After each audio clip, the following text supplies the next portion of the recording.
Hello, and welcome to the Retro Game Club podcast. I am Zach, and with me is someone else who paid $130 to feel terrible, Rob. Oh my God, I have taken so much Tylenol this week. We're talking about the virtual boy, right? Yeah. Yes, we are. What have you been up to besides popping Tylenol? Well, there has been a lot of virtual play in this house and also playing game club games. But other than that, it's just been so much work. Working on the website. I've been shamelessly promoting pantsrevolution.com. And also, I have noticed we had a little spike in new listenership. And that reminded me that I haven't done, usually like the first of the year, the first episode of the year, I'll welcome new listeners, talk about the podcast. And I haven't done that in like 2 years. So I figure, welcome new listeners, even if you've been around here for a few years. We are the Retro Game Club podcast. Like it sounds, we are a game club. So it's like a book club. We pick 2 games every episode. And we play them, you play them. Please send us feedback, email, Discord, socials, whatever. And we'll try to read them all and give our comments as well. But like a book club, it's more about just hanging out, right? We're not coming here for facts. We're not coming here to really learn anything. It's just hanging out, talking about retro games. We will butcher your emails. And each episode, we also have some news, sometimes a topic, sometimes an interview. There's no Patreon. There's no ads or sponsors. It's just a hobby. We love retro gaming. Yeah, if you want that, like actual research stuff, we suggest Retronauts, Hadouken, Hardcore Gaming 101. Is there anything you could think of? I think, which podcast did we just mention? Oh, Gamers Week. They're another great one too. So yeah, welcome. And we will spoil these 20-year-old games for you. Yes. You've been warned. But yeah, so that was a boring way of saying I have not been up to much because of work and my kids are back in school. So a lot of school events. What have you been up to? Quite a few things. The first thing I wanted to talk about is a kind of a long-term headache where I had purchased an Arducam Mini. My younger son is really into electronics, and he's starting to do some code with Scratch and Scratch-like stuff. And he has this thing called the microbit. I don't know if you know what that is. I've heard the name.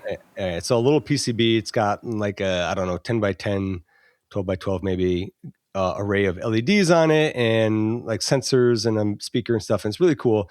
And you can use it for programming. And he's pretty good at it. And so I saw something, or I got the idea somehow that you could hook up a camera to it, and because he likes cameras and he had broken the camera that I gave him.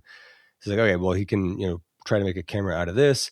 So I bought him this Arducam Mini because it was cheap, and this was before Christmas. And my brother and I usually are like, just get whatever you want for your kids and say it's from me, right?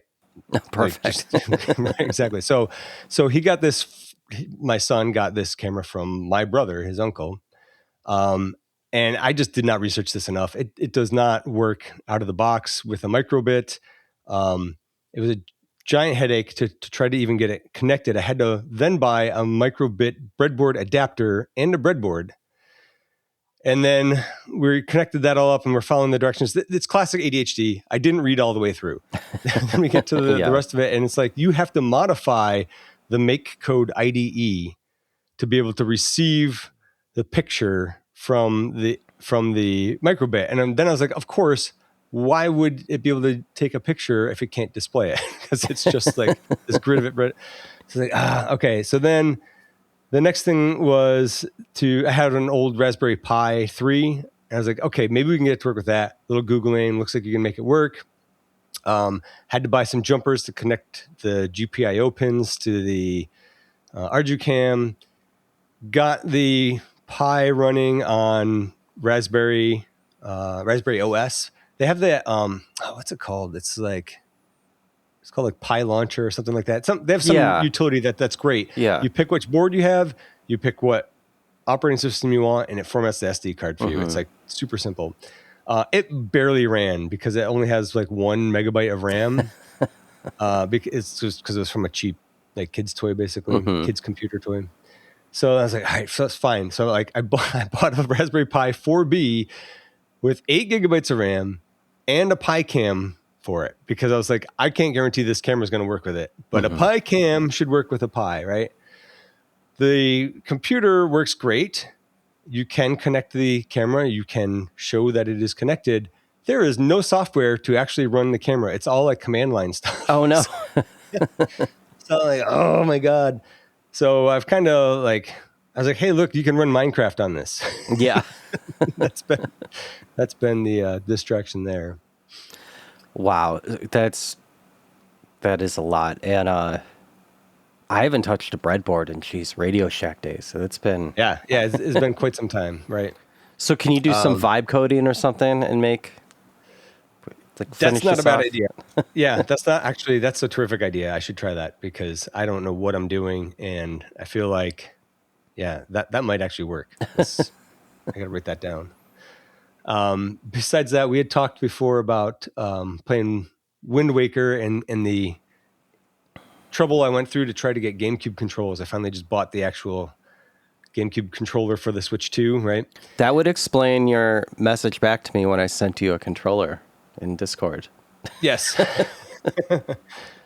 So then I just was like, oh, I have this Retro Fighters Battler GameCube controller.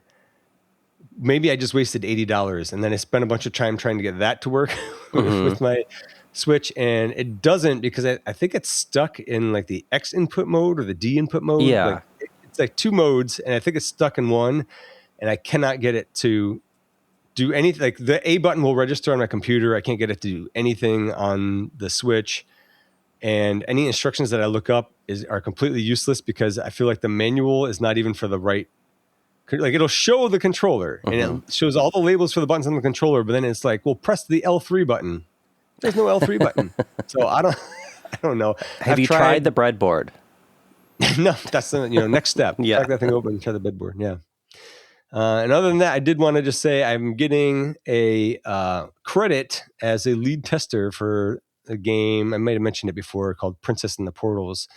That's a game by a friend of mine, Terry Kinnair. I know him through Gamers Week, the Gamers Week Discord. So it's something for the play date that he's been programming. I've been testing for him. Some other people have been testing too. But I thought that was cool. He gave me a lead tester credit because I gave him a bunch of feedback. So it was fun. It's a little puzzle-solving game. Could this be a career move for you? Probably not. It doesn't pay anything at all. And I don't think he's expecting to make a whole lot of money on it. But once it releases, I will plug it. And you guys should check it out if you have a Playdate. Actually, I don't think you even need a Playdate. You can just download the emulator. But you will need to buy the game. So Absolutely. Yeah. Yeah, I need to check that out. Do you think it'll release on other things non-Playdate, or is it very... I don't think so. I think the programming is pretty specific to the Playdate because it's got that crank. I mean, you could probably do something to it. I don't know. We'll see. Nice. I can't wait to see that. We only have a few quick news items this episode, but I do think the first one is the biggest, and it's that Hamster released Console Archves. So they are known for their arcade archives. What did they just hit? 500, 800, something like that? Yeah, you were asking if we had mentioned that before, and I was like, it sounds familiar, but it might just be because I read this 2 weeks ago. Yeah, exactly. I couldn't find that we mentioned it earlier. Yeah, it was Simpsons that hit 800. It's Hamster that hit 500. That's right, yeah. So they used to they still do. Geez, they released 2 games yesterday, but they still do the arcade archives, but now it's really in the weeds. Like those arcade archives they're releasing now are not really stuff you're wanting. You got to wait for stuff to get older. Yeah, yeah.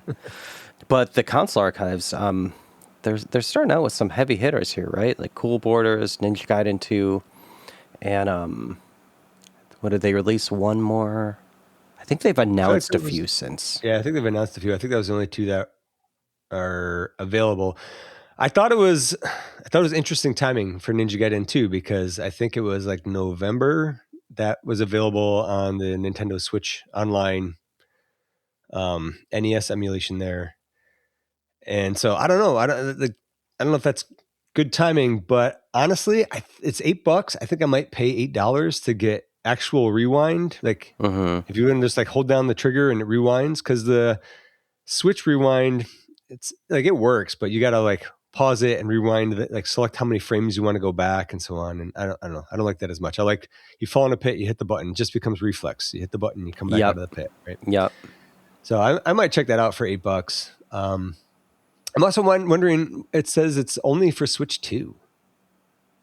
So I wonder why that is. Oh, the rewind or console? No, the console archives. I thought it was just Cool Borders is only for Switch 2. Oh, maybe. Okay, maybe that was I think that's what it is. That makes a little more sense, because that's Cool Borders is that N64 or is that GameCube? Yeah, PlayStation. Oh, yeah, Okay. 1080 was Nintendo 64. Okay. I was never really into the snowboarding games. You weren't extreme?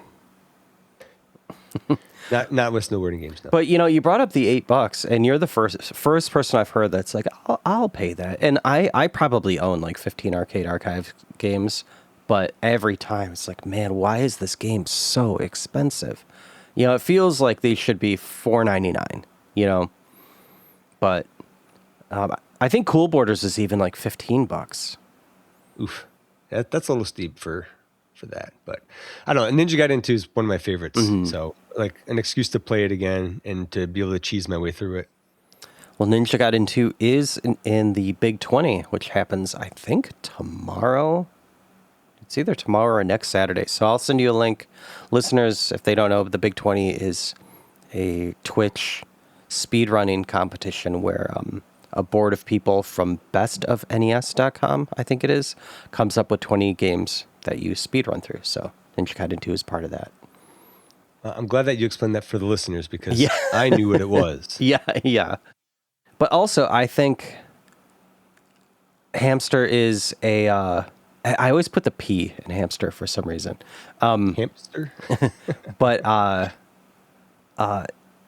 with the whole legal battles between Epic and Apple and Google, I think this company has a ground to stand on with that too. Like if Nintendo or PlayStation or whatever opened up where you could have your own store and they could just have the archives storefront, and maybe you pay, I don't know, $2 or $3 a month and you could play all 500 games and something like that. That would be really cool. That might be something I would do, instead of paying $8 once for one game.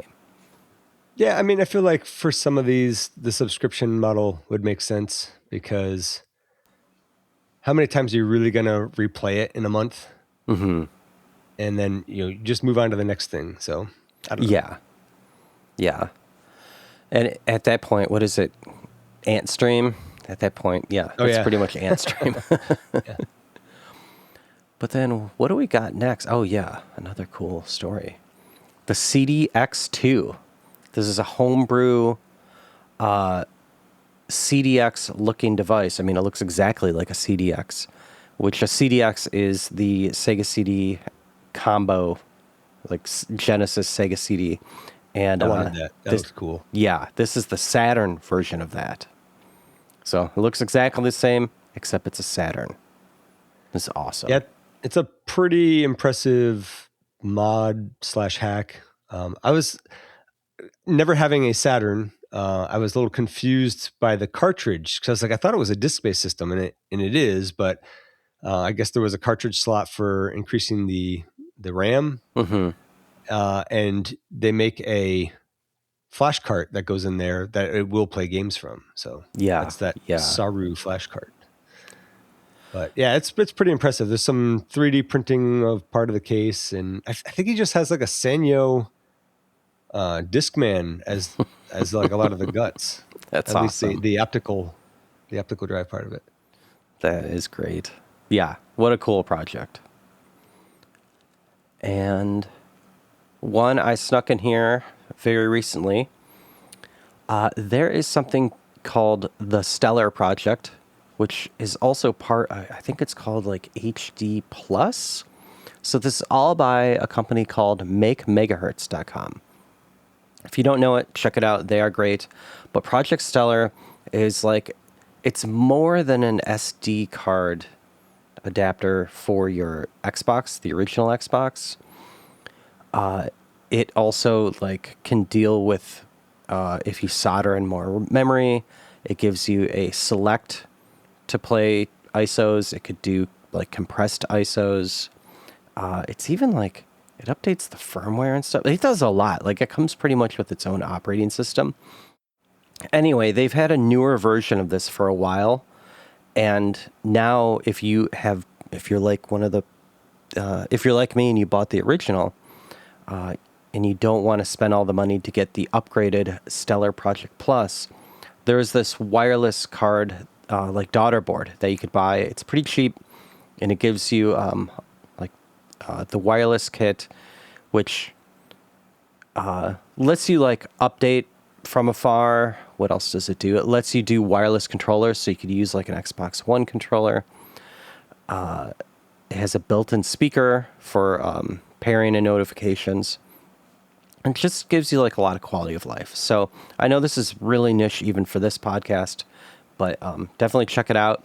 And if you're like me and didn't have an Xbox when it was new, I suggest getting one now. They're pretty cheap compared to other retro consoles.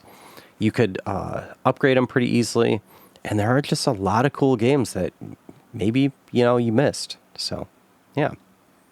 So, am I understanding this correctly? There's the new upgrade, and then there's the upgrade your upgrade. So yeah, there's the Stellar Plus, right? And then there was the Stellar, and so this upgrade makes your Stellar into a Stellar Plus. Okay. Because I was having trouble understanding the difference between the two. That makes sense. First of all, when you put this in the show notes, I clicked the link. I'm like, what is this even for? They're really, they don't explain it well, I think, on purpose, because they don't just want to come out and say it, Yeah, I guess so. Yeah, I had to scroll down like past the halfway point before it said anything about Xbox. I'm like, oh, okay, that's what it is. But I was looking a little bit at the instructions, and you have to solder on like a header, 14-pin header onto your logic board. So not for the faint at heart, I would say. I actually sent mine out to have it professionally done. I did not want to break mine. Right. But if someone's getting into this, I definitely recommend the Stellar HD Plus. So it gives you an HDMI out, it gives you the SD card stuff, and just you could patch your Xbox BIOS, and a lot of crazy stuff. So that's what I would do. And we didn't have much news this episode. We do have a topic in celebration of The Legend of Zelda turning 40 today. We're going to talk about the Virtual Boy and the Switch. That's right. Makes perfect sense. So wait, did you say, so I'm spoiling your notes here. It came out on February 17th, which was a few days ago. Oh, sorry. I was thinking the original. It arrived. In 2026, February 17th, the Virtual Boy thing arrived. When was the original one released, out of curiosity? It was 95, but it was August. July. All right. Oh, August in North America. Yeah. Yeah. Okay. Yep. All right. Sorry about that. No, it's all a lot of dates we're dealing with here. Yeah. But yeah, so you and I purchased this crazy Virtual Boy headache. And we just kind of wanted to talk about it. So neither of us had much Virtual Boy experience before this. Yeah, the Virtual Boy, like we said, came out in 1995. It was discontinued in 96. It had an NEC V810 20 megahertz processor, which is best known for being in most DVD-R drives back in the day. Oh, really? Okay. Yeah, so that's kind of strange, but they probably got it for a good discount. Not much RAM in this. 128K video RAM, 128K graphics DRAM, so I don't know kind of the difference between those two. And then 64K of work RAM. For 95, that's still seems light.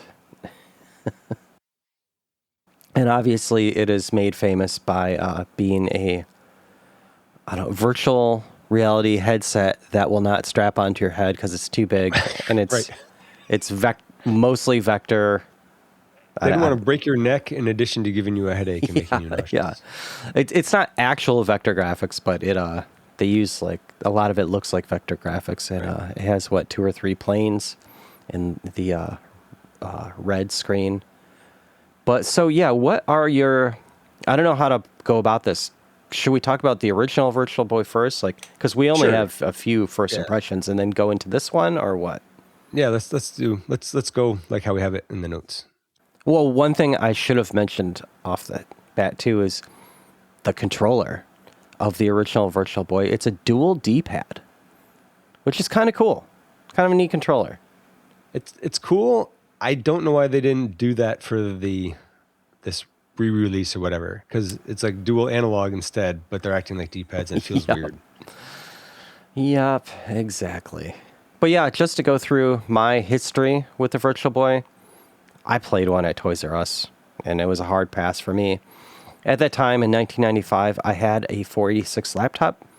I had my first programming job back then.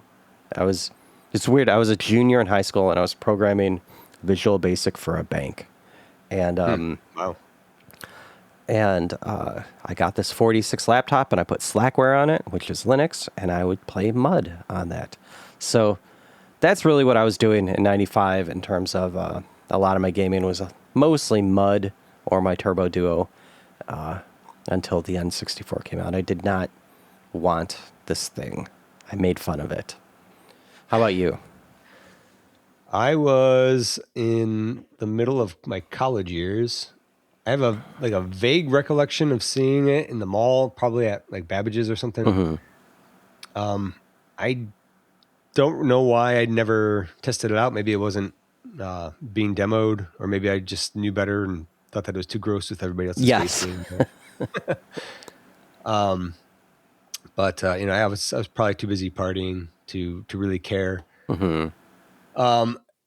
I would also like to point out that, in case you didn't already know from what we said earlier, I get motion sickness very easily. So I knew that this was going to be a problem for me, but it was actually my idea to do this topic. So I kind of speed ran a lot of these games in terms of getting the feel for them, having something to say about them. Didn't spend a whole lot of time on them because it did end poorly for me. Well, you've played the games more than I did going through your list. Okay. So yeah, do you want to, while we're talking, you want to just get into the games? Oh, actually, wait, I do want to back up 1 second. So the apparatus, we'll call it, it looks just like the original Virtual Boy, I presume. And you can put either your Switch or your Switch 2 in it. I don't know if you could put a Switch Lite in it. What did you use? Switch you 2. Both, right? Switch 2, because I actually thought it was Switch 2 exclusive until I read differently. I have an OLED Switch, so I did that because I figured that was going to be the closest thing to what the actual Virtual Boy was, and it was great. It had true blacks. It was pretty cool. But when I first put it in, I did, because it's meant to hold the Switch 2 as well. It's extra wide. I had it centered pretty well, I think, but it was a little bit crooked, and I didn't realize it. And I was like, "This looks awful. Like I can't even look at it." It took me a minute to figure out that I gotta get it in there square. I also bought the cardboard one, and I had intended on testing that, but after feeling horrible from the little bit of testing I did on the big plastic one, I've decided not to test that yet. Yeah, I don't blame you. So yeah, the first game, just kind of going in order of how they were on the machine, is 3D Tetris. I immediately noped out on this one. It felt like it was moving around on its own. There's the well that's basically a big rectangle, and then you're moving smaller rectangles around, and it is wireframe graphics. But I couldn't tell what was moving what. Like the whole well would move, or sometimes the piece would move, and it was making me feel really like this wasn't going to be a good time. I couldn't figure out really how to make it drop. So I stopped on that one pretty quick. I couldn't figure out how to make it drop either, and it just made me feel stupid. Yeah, I did not like this game. Yes. Yes. But Galactic Pinball, which is next on your notes, after... So like you said, yeah, it's a puck, not a... Right. It's weird. I don't know why they couldn't do a ball shape. But yeah, it's almost like an air hockey pinball thing. But it looks cool. I thought the 3D effect was great on this one. Once you get used to the physics, this was a fun play. My daughter really liked playing this one. And what was I going to say? My only real complaint is the paddles are just a little bit too short. Yeah. I do agree. The 3D effects looked really good. I think my problem was just, again, using the analog sticks for the flippers felt weird. Yeah. Just, I don't know, it wasn't working for me. Yeah. But I did get a good run or two in this. Yeah, I felt like I got this one. I moved on pretty quick because I knew my time was limited. Well, what game next? Next is golf, which I thought also looked good, but I didn't know what I was doing with this one. It was taking too much time. Like, you got to select the driver or select your club. There was just a lot of extra clicks to get to the swing motion. And once I got there, that was pretty cool. It's kind of like any other golf game. You got to get the timing just right. And it was impressive. But again, it wasn't really grabbing me. And I just was like, I got to get through these before I get sick. I agree. This is a good game, but it's a game we've probably all played before if you've played a golf game from the 80s or 90s. So nothing wrong with it. Pretty good. The graphics were pretty cool too. Yeah. And it was pretty... not realistic, but the illusion of the ball going out into the distance was that illusion was selling me. It seemed believable. But no reason to actually play this game. Like nothing like sucked me in really. No, I wasn't like, oh my God, it's like real golfing, which I hate. Yeah. Now the next one on your list, I did not get a chance to play yet. My son played it and he liked it. But. The Mansion of Innsmouth. This one, I don't know what it was. I couldn't get the reticle. So there's, I guess you can stab or shoot things, but there's a reticle in the middle of the screen. That was double vision for me, no matter what I did. I was messing with the intrapupil distance and all that. And if I focused on it, that was not double vision and everything else was. Okay. And vice versa. So I don't know if it was something about the programming of that game, but that one I couldn't look at properly. So I didn't spend a lot of time on it, but it was kind of like Platoon, the stage in Platoon for the NES where you're going through you have to go through the tunnels. It's kind of like that. Okay. And there's a ton of other games like that as well. But so this one, it's not so wireframey. You have filled walls, and I did run into a creature at one point and it killed me. And I was like, okay, that's enough. But it potentially could have been good. But again, I was with the blurriness. I was like, I can't keep playing this. It's gonna be bad. Oh, it's also every time you moved, you're like moving a chunk of hallway at a time. So it's not like this smooth motion. So that's a bit jarring. Oh, so it's like Phantasy Star, kind of. Yeah, I don't know. I haven't played that. Yeah, next is Red Alarm, which is like Star Fox meets Star Wars 1984. Not a bad game. Once you get the controls, not bad. I thought it was easy to figure out too. Mm-hmm. Yeah, so it's a vector 3D flying game in the style of Star Fox, and you're usually in, I don't know what your ship is inside, like a tunnel situation, a battle station, I don't know, but kind of like, what is that game? Viewport? I don't know if you know that game. No, I don't. you can run into walls and stuff like that. But this, you just kind of bounce off the walls. You don't explode. Maybe you take some damage, but That's why I was good at it. because you were bouncing around. Yeah, I was really impressed with this one. This one I played much longer than the previous ones. It felt kind of intuitive to play. Yeah. I was wondering though, it constantly says like on the left hand side, and I think it switches sides, but like it'll say like red alert, Nintendo Virtual Boy, red alert, Nintendo Virtual Boy. I'm like, is this a demo or something? Like I don't know why that was on. I guess I didn't even notice that, huh? Yeah. I'll have to look at that again. Huh. Well, the next game I did not play, so it's actually the next two games I did not play. Oh, really? Okay. Well, the next one is Tolero Boxer.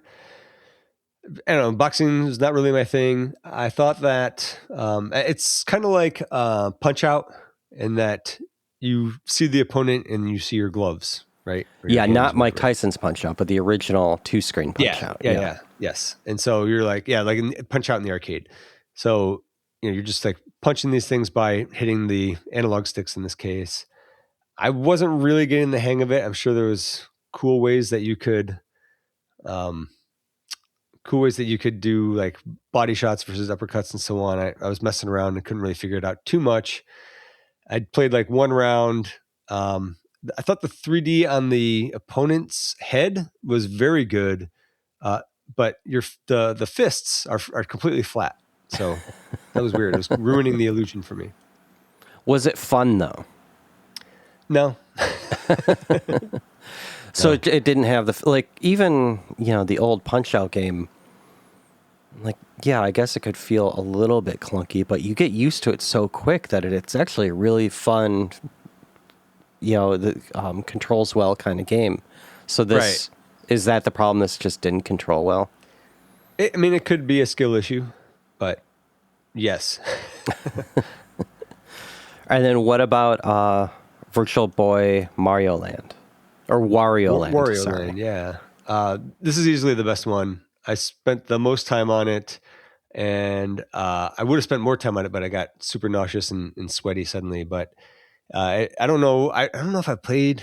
I must have played one other Wario game at some point, but it's similar to the Mario games in that you are a character that you are moving back and forth, breaking blocks and stuff. He's got a few extra moves. You can kind of do like a rush and kill enemies. If you're big, you can like do a rush and kill enemies or break blocks.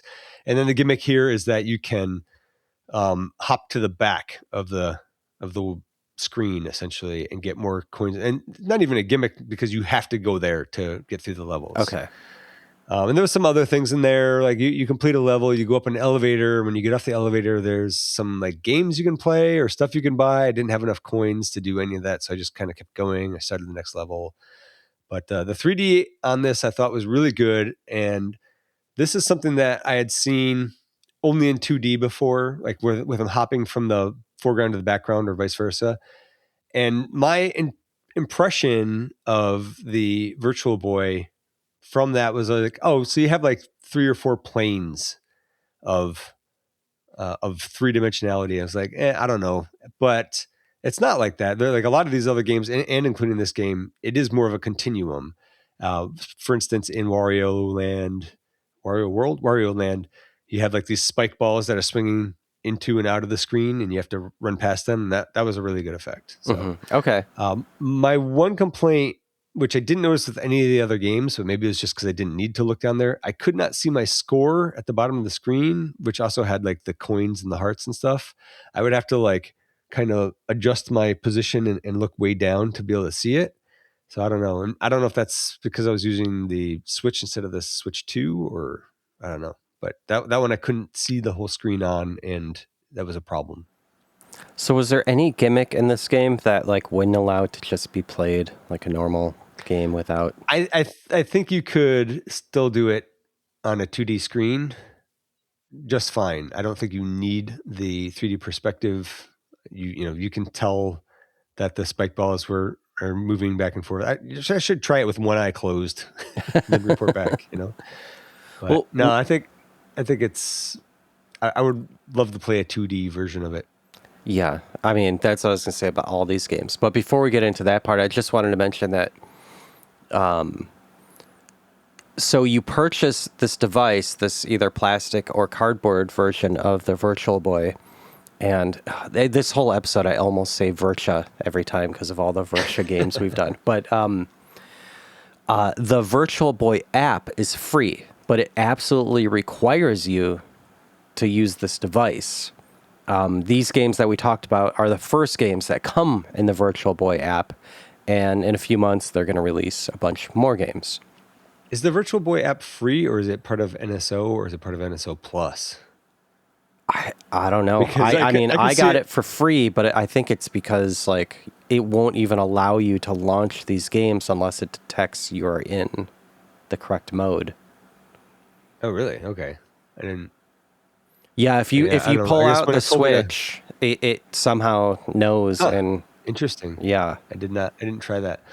Yeah, I thought it'd be a real bummer if it was NSO Plus only. So then you got to have like the super high end subscription, and you got to pay $130 or something. The cardboard one I think is only $30. And actually, sorry, for people in the States, still it was $99 for the big plastic one. Wasn't quite as expensive. Oh yeah, it might have gone up since then. I'm not sure. Yeah, I was speaking Australian. Yeah, right. Right.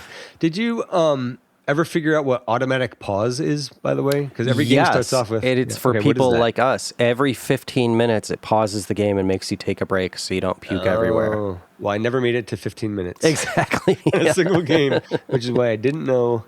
That's funny. And then I had just a couple other notes on the general experience to bring up the menu for like loading and saving states and whatnot, or to go back to pick another game. You press ZL and ZR, which are much more like triggers than L and R, but they make you use the L and R for the games. And I wish you could swap that because it feels more like, more like pulling a trigger. And then, I was having fun. I was having a lot of fun playing Wario Land, and then suddenly felt terrible. And I had to take a Zofran. Wow. Took like an hour and a half to recover. And I boxed it up. I put it on a shelf, and I will potentially never use it again, which is kind of what I thought was going to happen. So, Yeah, I was saying everyone should be proud of me for actually opening and playing this thing. That's true. I'm surprised 2 didn't show up. Yeah. So did your kids play this at all? Did they have any? I didn't even let them see it because they're going to want to play it, and maybe I will. I'm going to save that for when I need to bribe them. Yeah, my older boy did ask for like a PSVR. He's like, he wants some sort of virtual reality thing, and you can troll him. And well, no, I was just thinking next time he really wants one, I'm like, here, play this, and then hopefully it makes him ill and won't want one anymore. Let's see, my closing notes. I wonder how much this sold. It seems like it sold really well. 770,000 Virtual Boys sold. So did this sell more than that? Probably not. That's I don't know. More than I would have thought. I just can't believe there's not a version of the Virtual Boy app that just lets you play these games without getting a headache, without doing the stereoscopic, plain old emulation. I don't even know what to call it. I would play these games more if I could just play them normally. You could hack your 3DS pretty easily and play them on that. There's supposed to be a way to take out the red filter and play it in black and white, but I don't think that's going to fix the issue for me. Exactly. Yep. And again, I'm talking in Australian prices here, but if you have, I'll use it in US prices. So if you pay $99 for this piece of plastic plus the Virtual Boy app and a few games, just charge $120 or $130 and include a controller. Give us that really cool D-pad controller. Yeah. So that's all. I don't know. I liked playing these games. I'm going to play them more. My kids like it. They'll play them. And I'm excited to see, experience the other games when they're released. But Yeah, it's probably mostly going to be pinball for me. I think you should check out Wario Land. It is fun. Oh, I will. I'm going to check them all out. Yeah. Shall we move on to Game Club? Yeah. Want to do yours first? Yeah. Game Club. Mario Brothers for the Arcade 2600 and the rest. We've had Super Mario Brothers and 2 and 3 and Doctor and 64 and Sunshine and Kart on this show, but not the original Mario Brothers. I had this on the Atari 2600 back in the day, and I was all in on the original Mario lore. I played it before Super Mario Brothers. The manual for I forget if I read the 2600 manual or the NES manual, but it describes Mario as a carpenter, and he's fixing his house, which is infested with crabs and stuff, and you got to stomp them out. So after I consulted the Super Mario Brothers manual, and it doesn't give him a job, it just calls him a hero. And then this week or last week, what is time? I don't know. But I couldn't sleep. And I was watching on YouTube this channel that has all the 120 minutes episodes from MTV from back in the 90s. Yeah. And I was watching one from 93, and a Super Mario Brothers All-Star commercial came on. And there were girls dancing with toilet plungers. And so that just got me thinking, like, when in canon did he become a plumber? Or did we all just kind of make that up? You know? I think he's a general contractor. Yeah, yes. He's a tradesman.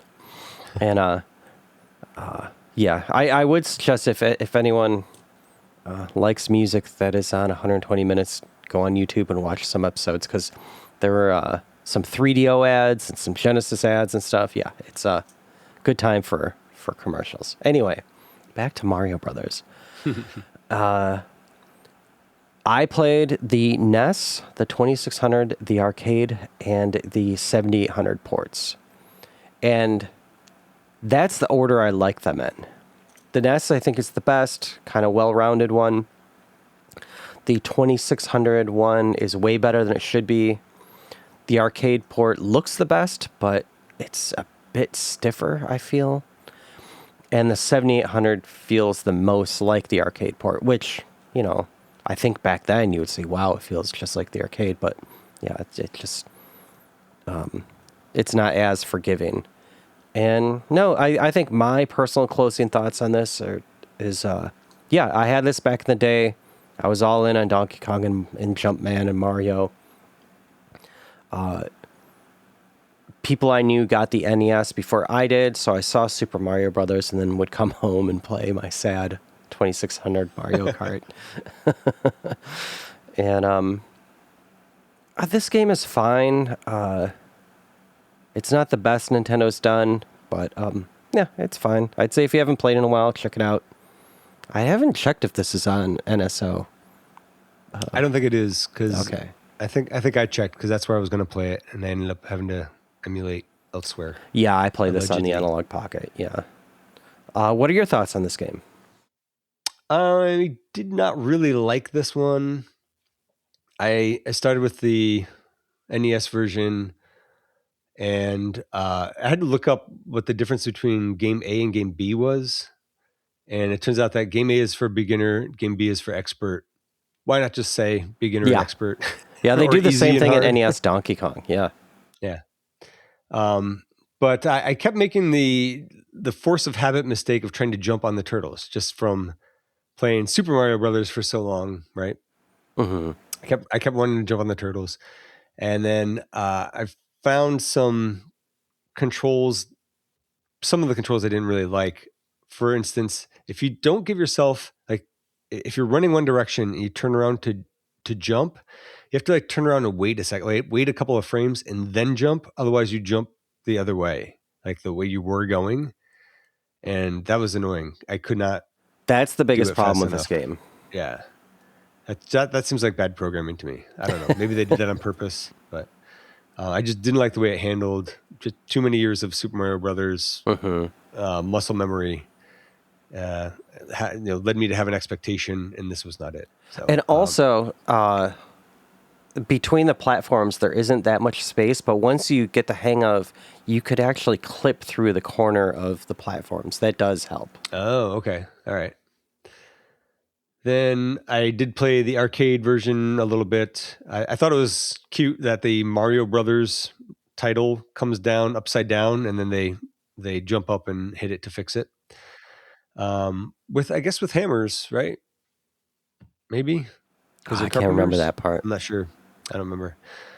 But I didn't spend much time on this one because I was having that problem with my that gamepad I was trying to use, where it was set to X input or it should have been D input or whatever, and I could only jump. So I guess got to kind of look at what it looked like. I thought that the turtles in this one looked even more like you could jump on them, which I'm sure you cannot. I did check out the Apple II port. It's not terrible. It's an Apple II port. I played the 5200, which I thought looked worse than the Apple II version and sounds just as bad, but just in a different way of sounding bad. And then, like you said, the 2600 port, it's a lot better than you think it would be for a It's 2600 fun. game. So I got to give that one a lot of credit. It looks good. It plays well. And yeah, I think if that's what I had as a kid, I think I probably would have liked it.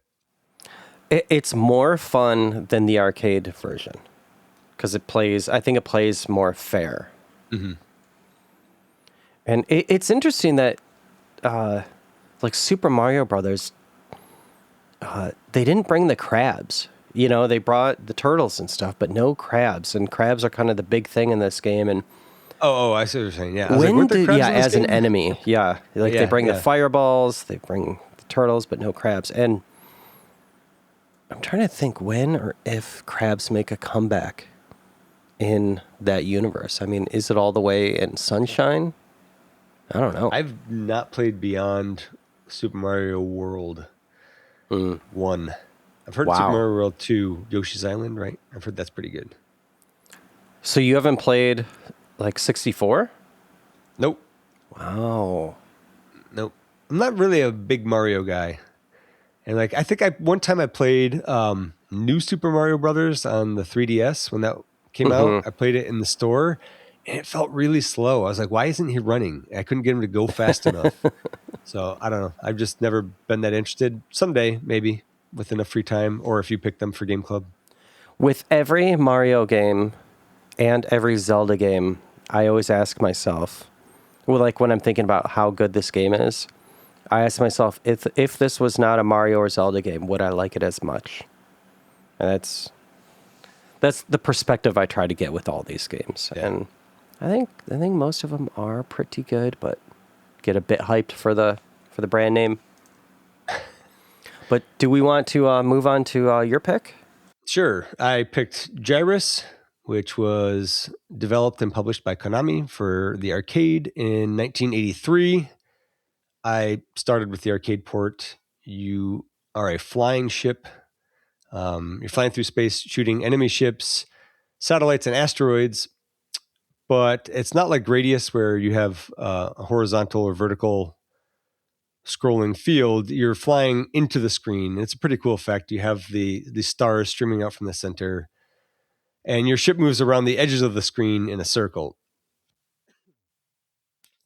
And when you shoot, all your shots move towards the center of the screen, the vanishing point.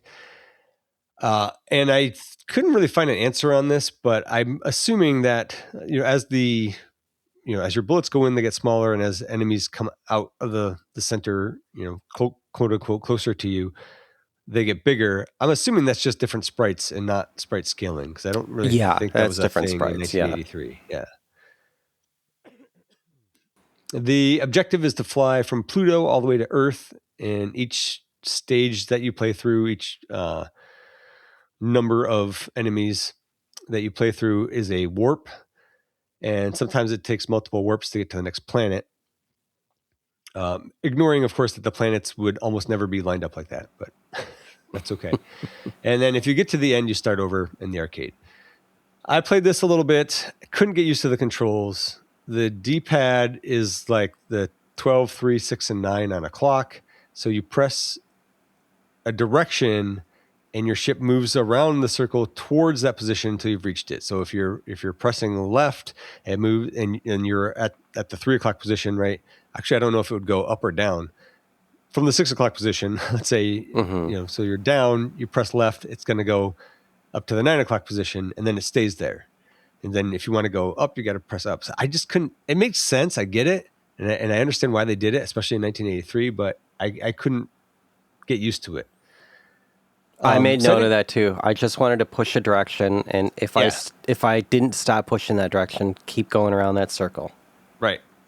And there's been other games I think that do that where you're just pressing left and right, and when you're at the top of the circle, like you press left, you just keep going around in a circle as long as you're pressing left, and then if you let go, then the whole thing resets. If you're at the top, you press left, you go counterclockwise, right? I think that's been done better.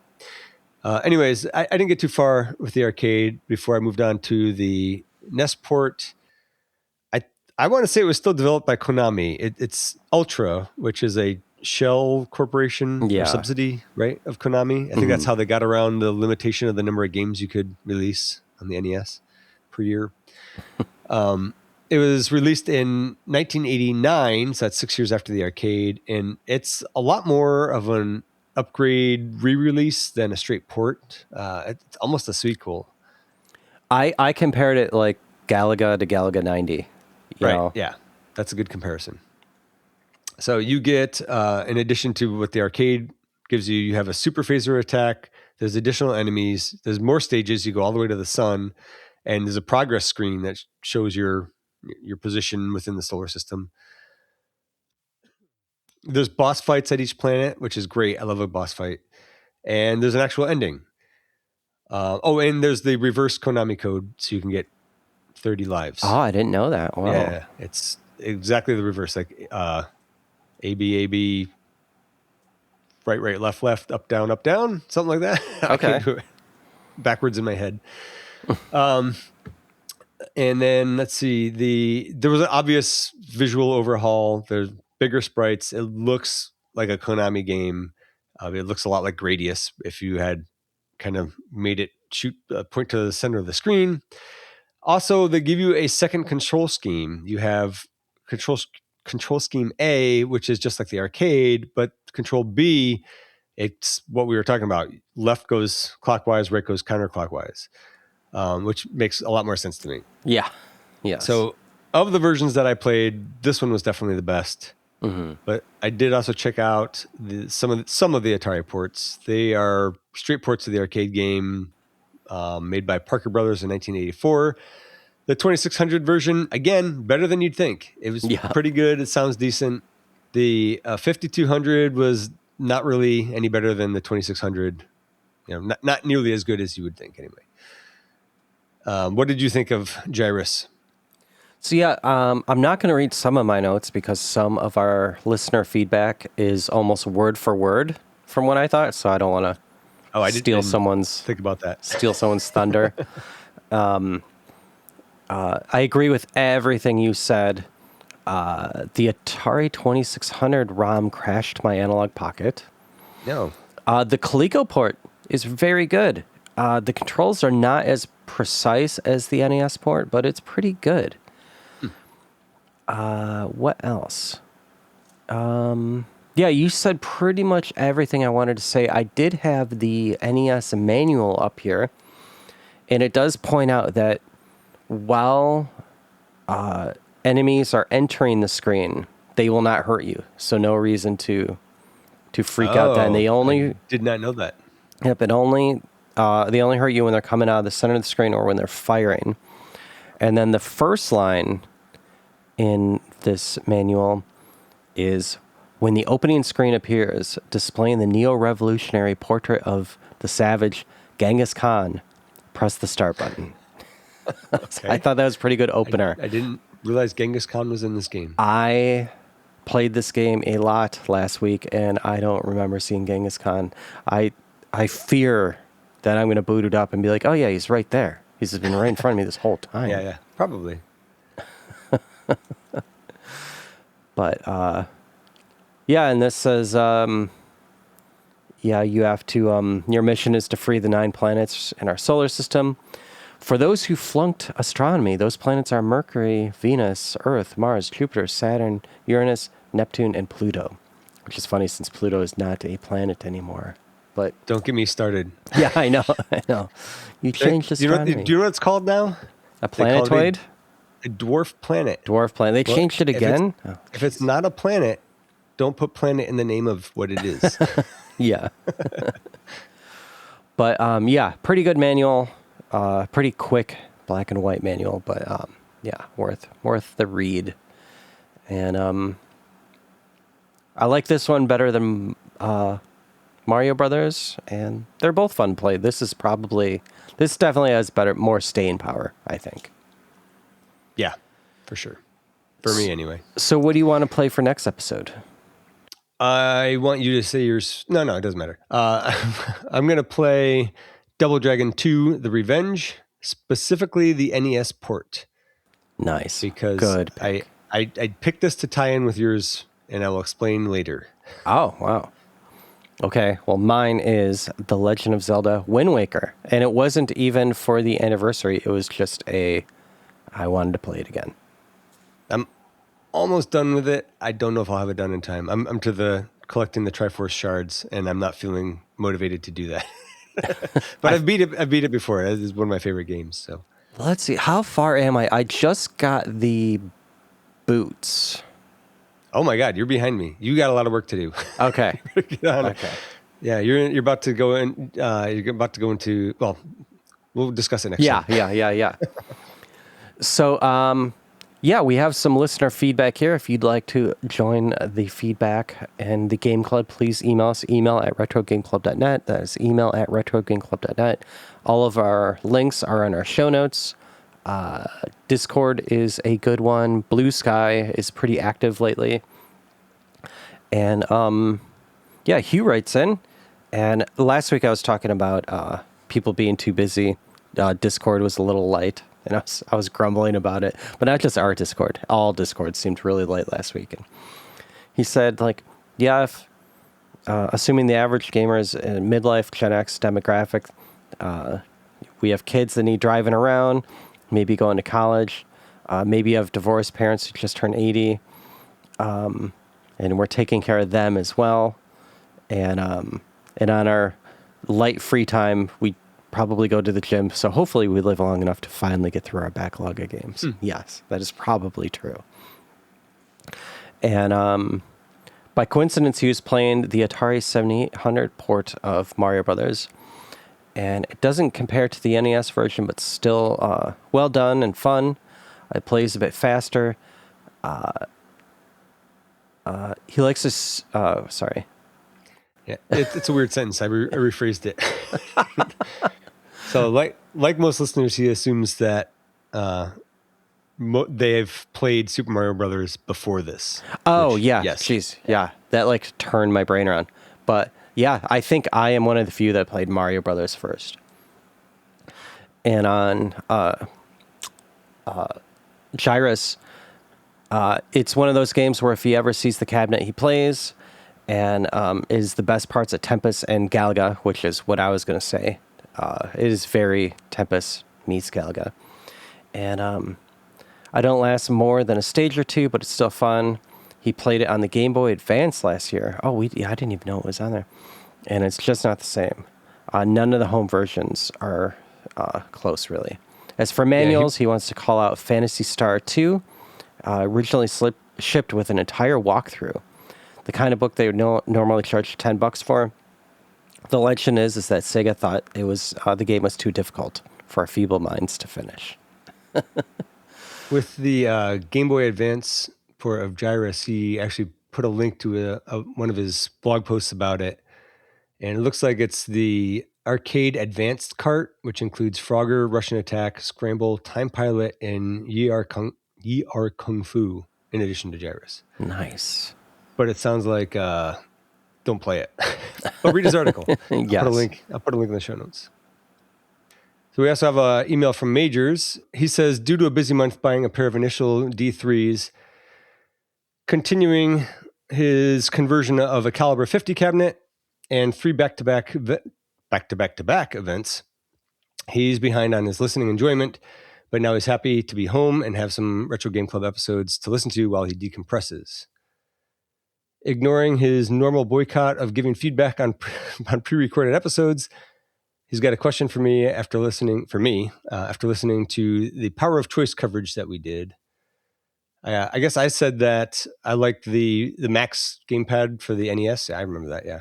Mm-hmm. And Majors wonders if, like him and his friends, would I run my finger along the outside black ring instead of the red floaty center of the D-pad? First of all episodes are pre-recorded, but I get what he's saying. Sometimes we have those, the ones that we record well in advance so that you can go on vacation. Yeah. That one was the Power of Choice one, though. We recorded and released it like 2 days later, I think. But anyways, I'm just giving him a hard time. To answer your question, no, I think I would rest my thumb on the floaty red part and then like kind of roll it a little bit in the right direction. I don't know. It felt smooth to me. I don't know. I liked it. It's been a long time. Because of the NES Max, I didn't give that Neo Geo controller the time of day. I used to make fun of it because I thought it was a Max-like controller. It's like not the stick controller. There's an actual, like, I want to call it a D-pad, but it's actual, like, the form factor of a D-pad, but it actually has switches in it. But yeah, sorry. Go on. Yeah, no, that's okay. No problem. Major says that they never had much luck with the Max and ended up all getting the Advantage. He also says that the turbo feature on the Max is fine, but they had difficulties with the Circle D pad. Mm-hmm. Yes. He also says that he found it interesting to actually hear his feedback in a concurrent episode. We do our best to make that happen.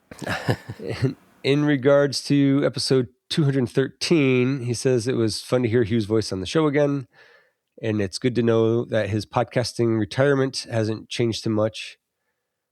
And he says that Hughes is still butchering his emails, which seems on brand, although it reminded him that he needed to add his website and Pants Revolution. Sorry, he needed to add Hughes' website and Pants Revolution to his internet trolling routine.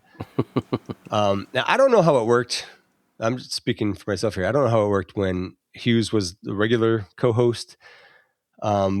But I know for a fact this time that he went in cold on that episode, and he hadn't read a single line of the notes because he had like 5 minutes notice. It was very last minute. Yeah. It seemed like old times. I wish I had that ability because I prepare so much, and hopefully Rob is cutting out how much I'm fumbling this. Oh, we will be editing this a lot. Yes. I know Majors is just busting chops, but Yeah. I did want to point out that Hughes has a real talent that I wish I had. So about Rob's 2026 predictions, he says that he sees what you're doing, and he goes on to say that he thinks it's a clever ruse to keep the listeners tuned in for another year. I've been found out. I don't even remember what your predictions were, but Neither do I. I mean, obviously I don't. of course, that's more like you to not remember. Yeah. Speaking of things I don't remember, regarding the Turbo Rip going open source, I guess that was a story I'm imagining, a news item. He says that he was familiar with the TurboGrafx 16 ripping program, but he had forgotten the author. And when Rob mentioned the author's name, Nightwolf75, he got it confused with another TurboGrafx member with a salty history. But then looking into it, it does seem to be the same person. And he doubts a small niche forum drama will cause any trouble. And he says he knows he stays out of the muck. Now I want to know what the drama I want to know was. what happened. Yeah. I'm guessing it's because he uses wolf instead of wolf. Yeah. That bothers me. Night wolf. Let's see. He wants proof. He's asking for receipts that you, Rob, actually open and play your games, because he recalls many a comment of you pre-ordering games twice because you forgot. Yes. I think I made a comment about that earlier. Yeah. Yes. Can confirm you have done that a number of times. Yes. Not that he's judging, and he is judging. But one reason to buy used games is they are pre-opened, so no one would ever know you never actually played your pickups. They're likely pre-played as well, I would like to add. For the question of the episode, do you play your mini consoles? He says the only mini consoles he has are the PC Engine and the Analog Duo. I don't consider the Analog Duo a mini console. That's a console, right? That's the kind of a redo of the Turbo Duo, right? You can just play Turbo stuff on it. Anyways, I can argue about that. We'll argue about that and whether the PC Engine is 8-bit or 16. Yeah, in Discord. Take it to Discord. Yes. But he says that the PC Engine one was a gift and the Duo was mainly a FOMO drunk buy, though the idea of a new working laser on the Duo was a compelling feature. But like most, they are not hooked up or played. He says he mainly uses them at anime and toy conventions for easy drop-in and play content filler. And it's better than lugging a CRT and a mess of Hue cards and CDs in lieu of a couple of LCDs and having games preloaded. I could see that being a huge convenience. And he's careful to point out here that he does not bring them to retro gaming events since those attendees appreciate real hardware on real CRTs, and he doesn't want to get tarred and feathered. Yeah. Well, thank you both for those emails. We have some social feedback. Our question of the episode was which games have the best manuals? Maps are considered manuals, and this was inspired by the Crusader of Sinti manual. So yeah, I'll answer first since I put it in there because I thought the Crusader of Sinti manual was amazing. The King's Quest King's Quest 3 spellbook, where after you got all the ingredients, you had to sneak into the basement and type in word for word or letter for letter the correct spells, and if you got anything wrong, you would turn into a half man, half fly, or stuff like that. You know, King's Quest always has the best death sequences, and it was a good anti-cheat. What was really annoying about it is that for every system, so like between the Apple and the PC or Tandy or whatever, they're worded a little bit differently. Oh. Yeah. So if you're just like Googling it or going on GameFAQs, make sure you can look at the correct one. I also wanted to call out Katamari for the PS2. It is just an amazing read. And then obviously Zelda. And Sausage King of Chicago says Might and Magic on the Genesis. Yeah, I'll have to look at that one. I think I put a link to that because I was curious about it myself. I put a link to that in the Discord, and it's it's a pretty hefty manual. There's a lot in there. Yeah. Gunbur says, how about cool copy protection? Which I like that idea. He really likes the way that CinemaWare did that for Rocket Ranger. It had a decoder wheel you had to use to determine how much fuel to use to fly from one place to another. So instead of being an annoying prove you bought this game, it was actually an integral part of the gameplay. Yeah. So there was a little bit of a conversation about that actually in the Discord where Jess O said that he likes that when answers to puzzles are needed to progress are in the manual. In particular, he's thinking of King's Quest 6, which in order to scale the cliff of one of the islands, you had to pick the right symbols in certain intervals, and the meaning of the symbols were in the lower section of the manual. At the time, he thought that was a really cool thing. And yeah, I mean, it is way better than the ones I'm used to, which is like, what's the fifth word of the third paragraph on page? Yeah, like that's boring. Yeah, that is the prove you bought it. And then in response to that, Gunbur said that it reminds him of how the Commodore 64 version of Elite came with a novella. He doesn't remember anything about it, so he doesn't remember if it was cool back then or not, but it seems like it should have been. Starsky chimed in at some point about this. He said he really likes the art of the Zelda manuals of yesteryear. And if Starsky said that, and then Gunbur said that if he recalls correctly, the original Zelda game came with a printed paper map, which we used a ton. He kept trying to figure out how to get to places that we knew were there but didn't know how to get to. Yeah, I did that a lot. And apologies if I screwed up who said what, because I was trying to keep track of that. And then Retro Gaming Dev says, this is a tough one because he really considered manuals back then as something you would look at on the car ride home from getting your game, and then pretty much like toss it over your shoulder the second you started playing the game. But he wanted to call out Final Fantasy 3 or 6 on the SNES. He really remembers it just being really in depth with items and magic and enemies and abilities and all that. And of course, soft spot for Legend of Zelda as well. And what else do we have? So they were also talking about this question on Gamers Week, and RGB had said that Yars' Revenge came with a comic book. Mm-hmm. So I checked that out. Yeah, it's like a 9-page comic book about the lore, I guess. That was pretty cool. Yeah, and then I didn't have anything for myself personally. Nothing came to mind. I would read every lyric and credit in album liner notes, but I don't know, game manuals just, I didn't really look at. I'm not a read the manual kind of guy. We do have some other feedback regarding, for instance, Mario Brothers. Simon Ashtier says that back before the internet, when bulletin board systems were the way to spread shareware, I found a lot of copies and imitators of classic games like Pac-Man, Bomberman, or Donkey Kong. Original non-Super Mario Brothers was another common game that young programmers would duplicate or emulate to learn coding. Yeah, I could see that. It's simple enough where I could see being like, yeah, I could probably make that. Yeah, those shareware CDs you would get would be packed with those.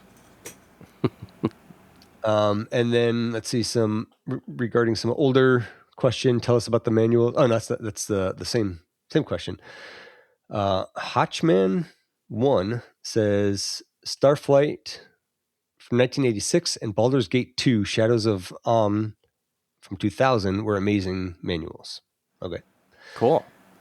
Also regarding Mario Brothers, the Arch Gameologist, he says, I grew up with Super Mario Brothers, like playing it a lot. And when I was a kid, my grandma had like 5 games and that's all we had. So I didn't learn about this game until it got cut off. We might have to cut that one. Yeah. Sorry, buddy. And then regarding Crusader of Senti, this is some feedback that came in a little too late for last episode. Enigmatic Myth says, expensive game, and I know this doesn't count, but I've got a fan-made copy, but it's very enjoyable to play. Interesting. Cool. And Puppysaurus Rex says that he's been wanting to tackle that game for ages, so there's your excuse to do it. Yeah, do it. And the question for the next episode is, what was your first multiplayer online experience? So pretty much anything that needed a modem. So, examples would be like Doom 2. You have to dial up your friend's house to play Doom 2 with them. Or some game on Prodigy. Or maybe it was like Phantasy Star Online with the modem and the Dreamcast or something. Or did they do that on Dreamcast, or was that GameCube? There was a modem. There was a modem on Dreamcast. Yeah, Dreamcast, I'm pretty sure, and GameCube. No, there was, I think, only 2 games ever for the GameCube that needed it or would use it. You don't even need it, I don't think. But so if you want to answer that question, or if you played Wind Waker or Double Dragon 2: The Revenge, or if you played Gyruss or Mario Brothers, or if you have to mess with breadboards or play the Virtual Boy, if you have any comments on, Legend of Zelda's 40th anniversary, if you build your own CDX2, or if you have comments on any of the arcade or console archives games, please email us. Email at retrogameclub.net, or hit us up on any of the socials. And I think that pretty much wraps this one up. Yeah, that's it.